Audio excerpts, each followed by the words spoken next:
VMC चुनाव का result आ गया है और महाराष्ट्र के मुंबई में बीजेपी ने उद्धव ठाकरे मतलब ठाकरे परिवार का जो वर्चस्व था 25 सालों का उसको तहस नहस कर दिया। ठाकरे ब्रदर्स का मराठी मानुस कार्ड क्यों नहीं चला, महायुति कैसे आगे निकल गई, आज सब कुछ आपको इस वीडियो में बताने वाले हैं। 10 बड़े कारण आपको बताने वाले हैं, 10 बड़े अपडेट्स आपको आज बताने वाले हैं इस वीडियो में। आप कहीं मत जाइएगा क्योंकि बीएमसी चुनाव में बीजेपी ने और एनडीए ने जिस तरीके से खेल खेला है, जिस तरीके से ठाकरे ब्रदर्स का सुपड़ा साफ किया है, इससे तो यही लगता है कि बीजेपी का जो एक रथ है, एक मिशन है, वो इस समय चारों तरफ देश के हर एक कोने में चल पड़ा है। देखिए, आपको बता दें कि बीएमसी चुनाव 2026 के नतीजों ने मुंबई की सियासत में महायुति का परचम लहरा दिया। बीजेपी और एकनाथ शिंदे की शिवसेना ने मिलकर बहुमत का आंकड़ा पार कर लिया है। उद्धव ठाकरे के 30 साल पुराने साम्राज्य का अंत हो गया है, जबकि बीजेपी सबसे बड़ी पार्टी बनी है। राज ठाकरे और उद्धव ठाकरे की मराठी अस्मिता की रणनीति भी फेल हो गई है। इन नतीजों का सबसे बड़ा संदेश यह है कि मेट्रो सिटी की राजनीति में केवल मराठी अस्मिता का कार्ड अब उतना निर्णायक नहीं रहा है जितना पहले माना जाता था। नतीजे सिर्फ नगर निकाय तक सीमित नहीं है, यह महाराष्ट्र की सत्ता, संगठन और विपक्ष की रणनीति पर लंबा असर डालने वाले हैं। कैसे डालने वाले हैं, आज के इस वीडियो में हम आपको बताते हैं। और आइए दोस्तों, हम जानते हैं कि यह महाराष्ट्र की सत्ता, संगठन और विपक्ष की रणनीति पर लंबा असर कैसे डालेगा, ये आपको हम अब बताते हैं। दोस्तों, चैनल को सब्सक्राइब कर लीजिए। मैं हिमांशु मिश्रा भारतीय टीवी पे आपका बहुत बहुत स्वागत करता हूं। देखिए, मुंबई महानगर पालिका मतलब बीएमसी के चुनावी नतीजों ने महाराष्ट्र की राजनीति की दिशा पूरी तरह बदल दी है। ताजा रुझानों में बीजेपी मतलब जो रिजल्ट आए उसमें बीजेपी और एकनाथ शिंदे की महायुति ने बहुमत का जादुई आंकड़ा पार किया और एक तरफा जीत लिया। 29 में से 25 से करीब नगर निकाय में बीजेपी मतलब एनडीए का मेयर होने जा रहा है। पिछले 3 दशकों से बीएमसी की सत्ता पर काबिज ठाकरे परिवार का वर्चस्व किला अब खत्म हो गया है। उद्धव ठाकरे और राज ठाकरे की जोड़ी भी इस भगवा लहर को रोकने में नाकाम रही है। आपको बता दूं कि इस जीत के बाद देवा भाऊ, जिसे देवेंद्र फडणवीस कहा जाता है, उन्होंने कहा कि हिंदुत्ववादियों की सरकार है, ये हिंदुत्व की लहर है। मतलब देवेंद्र फडणवीस ने जिस तरीके से पूरे चुनाव के दौरान और चुनाव के रिजल्ट के दौरान सिर्फ हिंदुत्व पे ही कायम रहे, इससे तो साफ दिखता है कि शिवसेना मतलब उद्धव ठाकरे की शिवसेना के जितने मुद्दे थे, हर एक मुद्दे को बीजेपी ने अपना लिया है। बीजेपी ने जो जीत दर्ज की है, यह जीत सिर्फ एक जीत नहीं है, बल्कि मुंबई वो शहर है जहां पर आधी से ज्यादा आबादी उत्तर भारतीयों की है। उस उत्तर भारतीयों की है जिसको लेकर राज ठाकरे हमेशा विवाद करते रहते हैं, कभी भाषा के आधार पर, कभी प्रदेश के आधार पर, हर समय करते रहते हैं। आपको बता दें कि मुंबई के मतदाताओं ने विकास और बुनियादी ढांचे के नाम पर अपना फैसला सुना दिया है।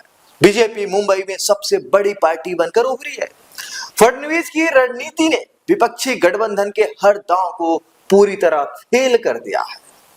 यह जीत न केवल मुंबई बल्कि पूरे महाराष्ट्र में बीजेपी के बढ़ते दबदबे का स्पष्ट संकेत है। अब मुंबई को एक नया राजा मिलना तय है, वो बीजेपी की तरफ से तय है। विधानसभा चुनाव में आपने देखा होगा कि किस तरीके से पूरे महाराष्ट्र के अंदर बीजेपी और एनडीए ने मिलकर जिस तरीके से सुनामी तबाही मचाई थी, उसके बाद तो यही लग रहा था कि बीएमसी में एक बार फिर इस बार बीजेपी आने वाली है। ठाकरे ब्रदर्स मिले लेकिन हुआ कुछ नहीं। मुंबई महानगर पालिका चुनाव के नतीजों ने साफ कर दिया है कि शहर का मिजाज अब बदल गया है। जब शुक्रवार को मतगणना हुई तो महायुति गठबंधन ने शुरू से ही बढ़त बना ली थी। बीजेपी और एकनाथ शिंदे की शिवसेना ने मिलकर, आपको बता दें, 114 के बहुमत के आंकड़े को आसानी से छू लिया। 114 के बहुमत के आंकड़े को आसानी से छू लिया और वहीं उद्धव ठाकरे और राज ठाकरे की पार्टियां जो गठबंधन की थी, क्या हाल हुआ आप सब ने देखा। कांग्रेस भी 15-16 के करीब पहुंच गई, लेकिन इन आंकड़ों ने मुंबई की राजनीति में एक नए युग की शुरुआत कर दी है। अब बीएमसी के गलियारों में ठाकरे परिवार का नहीं बल्कि महायुति की आवाज गूंजेगी। आपको बता दें कि पिछले 30 सालों में बीएमसी पर शिवसेना का एक छत्र राज था, लेकिन इस बार मुंबई वालों ने बदलाव के पक्ष में वोट दिया।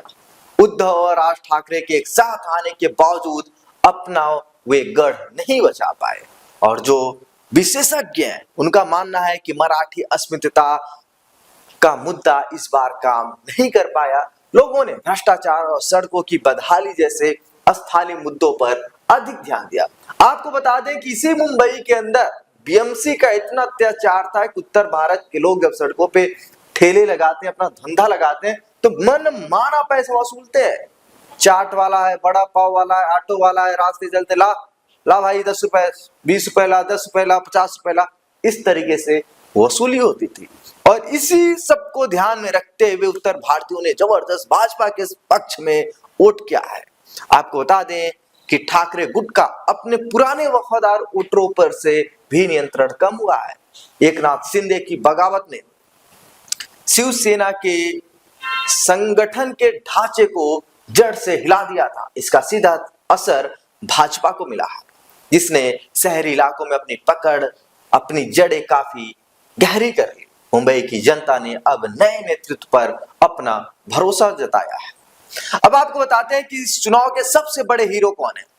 देखिए, इस चुनाव में बीजेपी की जीत के सबसे बड़े हीरो देवेंद्र फडणवीस बनकर उभरे हैं। उन्होंने पूरी आक्रामकता के साथ चुनाव प्रचार की कमान संभाली थी।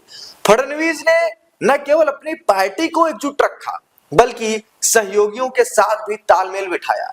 उन्होंने ठाकरे भाइयों के मराठी बनाम गैर मराठी विवाद का भी डटकर मुकाबला किया। उन्होंने विकास के मुद्दे को केंद्र में रखकर मध्यम वर्ग को अपनी तरफ खींचा। बीजेपी ने मुंबई के उत्तर भारतीय और गुजराती वोट बैंक को भी पूरी तरह से सुरक्षित रखा है। फडणवीस के बैकडोर स्ट्रेटजी ने विपक्षी गठबंधन को कई वार्डों में संभलने का मौका तक नहीं दिया। उनकी इस मेहनत ने बीजेपी को मुंबई की सत्ता के शिखर पर पहुंचा दिया और जो नतीजे आए हैं उन्हें महाराष्ट्र का सबसे प्रभावशाली नेता साबित करते हैं। आप सबको पता होगा कि जब अटल जी की जयंती थी और उस जयंती के दौरान मंच पर योगी आदित्यनाथ बैठे थे और राजनाथ सिंह बैठे थे और देश के सबसे सुप्रसिद्ध कवि कुमार विश्वास कह रहे थे कि भाजपा इस समय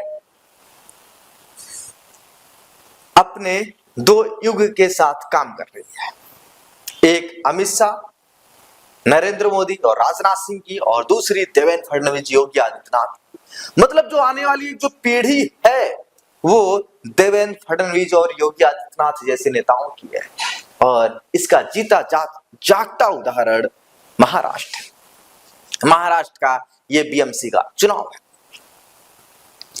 बीएमसी के नतीजों ने असली शिवसेना की जंग को एक नया मोड़ दे दिया। सीटों के लिहाज से देखें तो उद्धव ठाकरे का गुट अभी भी शिंदे गुट से आगे दिख रहा है। जी हां, क्योंकि शिवसेना ने करीब 60 सीटों के शिवसेना जो उद्धव ठाकरे की शिवसेना है करीब 60 सीटों के करीब बढ़त बनाई हुई थी। लेकिन आपको बता दें कि सत्ता के गणित में जो सत्ता का गणित है उस गणित में शिंदे गुट बाजी मारता हुआ नजर आया। शिंदे ने उद्धव के कई पारंपरिक वार्डों में सेंध लगाने में सफलता हासिल की और आपको बता दें कि शिवसैनिकों का वोट बैंक अब दो हिस्सों में पूरी तरीके से बढ़ गया है। उद्धव ठाकरे के लिए आंकड़ा उनकी साख को बचाने के लिए काफी नहीं है। वही शिंदे ने बीजेपी के साथ मिलकर सत्ता की चाबी अपने पास रख ली और आने वाले दिनों में यह लड़ाई कानूनी और राजनीतिक रूप से और तेज होगी। अब आपको वही बताते हैं कि पूरे चुनाव में राज ठाकरे और उद्धव ठाकरे ने इस चुनाव में मराठी मानुष के अस्तित्व का मुद्दा उठाया था। उन्होंने बाहरी लोगों द्वारा मुंबई को लूटने का नैरेटिव सेट करने की कोशिश की थी, लेकिन नतीजों ने साबित किया कि मुंबई अब केवल भाषा की राजनीति तक सीमित नहीं है। युवा वोटर्स रोजगार, मेट्रो और बेहतर परिवहन की सुविधाओं को प्राथमिकता दे रहे हैं। राज ठाकरे की एमएनएस को इस बार भी बड़ी कामयाबी हाथ नहीं लगी है। आपको बता दें कि राज ठाकरे के खिलाफ जिस तरीके से एक माहौल बना, एक नैरेटिव बना कि अगर बीएमसी में एक बार फिर राज ठाकरे उद्धव ठाकरे आते हैं तो उत्तर भारतीयों के लिए बहुत मुसीबत सामने आ रही है। आपको बता दें कि राज ठाकरे वही है जो हिंसक विरोध प्रदर्शन और संकुचित राजनीति को पूरी तरीके से महाराष्ट्र के अंदर फैलाना चाहते हैं, और लेकिन जनता ने पूरी तरीके से नकार दिया। बीजेपी की सबका साथ सबका विकास वाली नीति ने भाषा के अवरोधों को तोड़ दिया। अब मुंबई एक वैश्विक शहर की तरह अपनी नई पहचान बनाना चाहती है। अब आपको बताते हैं केवल मुंबई ही नहीं बल्कि पूरे महाराष्ट्र में महायुति का परचम लहर चुका है और नागपुर में बीजेपी ने अपनी पकड़ पहले से और ज्यादा मजबूत कर ली है। और वहीं पुणे, पिंपरी चिंचवड़ में पवार परिवार के गढ़ को बीजेपी ने ध्वस्त कर दिया है और नासिक में भी महायुति की सरकार बन गई है। हालांकि लातूर में कांग्रेस ने अपना दबदबा बनाए रखा, वहां जीत दर्ज की है। आपको बता दें अगर देखा जाए तो फिर भी ओवरऑल परफॉर्मेंस में महायुति ने विपक्षी दलों को काफी पीछे छोड़ दिया है। यह जीत महाराष्ट्र की भविष्य की राजनीति के लिए बड़ा टर्निंग पॉइंट है। आपको बता दें कि इस चुनाव में कांग्रेस और अजीत पवार की राष्ट्रवादी कांग्रेस पार्टी को बड़ा झटका लगा है। कांग्रेस ने अकेले चुनाव लड़ने का फैसला किया था जो उसके लिए आत्मघाती रहा। पार्टी का वोट शेयर 2017 के मुकाबले और ज्यादा नीचे गिर गया है। अजीत पवार की एनसीपी भी मुंबई में अपना खाता खोलने के लिए संघर्ष करती दिखी। उनके गुट को केवल एक सीट ही मिली है। आपको बता दें कि विपक्षी दलों के बीच आपसी तालमेल की कमी का पूरा फायदा महायुति मतलब बीजेपी मतलब एनडीए को मिला है। दलित और मुस्लिम वोट बैंक भी कई हिस्सों में बढ़ गया जिससे विपक्ष कमजोर हुआ। अजीत पवार का प्रभाव उनके गृह क्षेत्र के बाहर काफी कम होता दिखाई दे रहा है।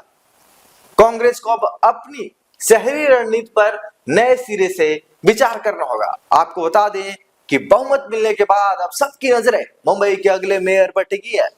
महायुति में शामिल बीजेपी सबसे बड़ी पार्टी है, इसलिए मेयर उसी पार्टी का हो सकता है। बीजेपी की तरफ से कई वरिष्ठ नामों पर चर्चा अभी से शुरू हो गई है।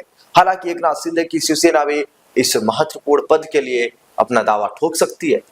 और वहीं बीजेपी के रणनीतिकारों का मानना है किसी मराठी चेहरे को ही मेयर बनाया जाना चाहिए। इससे मराठी विरोधी होने के आरोपों को कम करने में मदद मिलेगी। आपको बता दें इसमें मंगल प्रभात और आशिक सिलार जैसे बड़े नामों के भी कयास लगाए जा रहे हैं। अब अंतिम फैसला देवेंद्र फडणवीस और एकनाथ शिंदे के बीच आपसी सहमति से लिया जाएगा। मुंबई के विकास की कमान अब एक नई टीम के हाथों में होगा। आपको बता दें कि बीएमसी चुनाव के नतीजों ने लगभग सभी एग्जिट पोल की भविष्यवाणियों पर मुहर लगाई है। एक्सिस माई इंडिया ने महायुति को 131 से 151 मिलने का अनुमान जताया था। वहीं जेबीसी एग्जिट पोल ने भी महायुति को 138 सीटें दी थी और वहीं रुझान अभी उस दिशा में मतलब जो रिजल्ट आए उसी दिशा में आए हैं। आपको बता दें जिससे जो पोलर्स हैं उनकी साख बढ़ी है। उद्धव ठाकरे गुट को मिलने वाली सीटों का जो एक अनुमान एग्जिट पोल में आया था वो काफी हद तक सही रहा, लेकिन कांग्रेस और एमएनएस के प्रदर्शन ने कई जानकारों को बहुत हैरान किया है। लोगों को उम्मीद थी कि ठाकरे भाइयों के मिलन के बाद मुकाबला कड़ा होगा, लेकिन महायुति की लहर ने इन सभी के अनुमानों को एक तरफा बना दिया। दोस्तों ये थी 10 बड़े कारण जो मुंबई की जनता ने दिया है। आपको बता दें कि मुंबई की जनता ने विकास के नाम पर महायुति को प्रचंड जनादेश दिया है। अब नई सत्ता से लोगों को जलभराव गड्ढा वाली सड़कों से मुक्ति की उम्मीद है और वहीं मुंबई के कोस्टल रोड और मेट्रो प्रोजेक्ट्स को और गति मिलने की संभावना है। भ्रष्टाचार मुक्त प्रशासन देना नई टीम के लिए सबसे बड़ी चुनौती होगी, क्योंकि बीएमसी का बजट दुनिया के कई छोटे देशों से भी ज्यादा बड़ा होता है। इसका सही इस्तेमाल शहर की तस्वीर बदलने के लिए किया जाना चाहिए। आम नागरिक अब केवल वादे नहीं बल्कि जमीन पर ठोस बदलाव देखना चाहते हैं। महायुति की जीत ने जिम्मेदारी का बोझ भी उनके कंधों पर बढ़ा दिया है। आने वाले 5 साल मुंबई के भविष्य के लिए बहुत ही महत्वपूर्ण होने वाले हैं।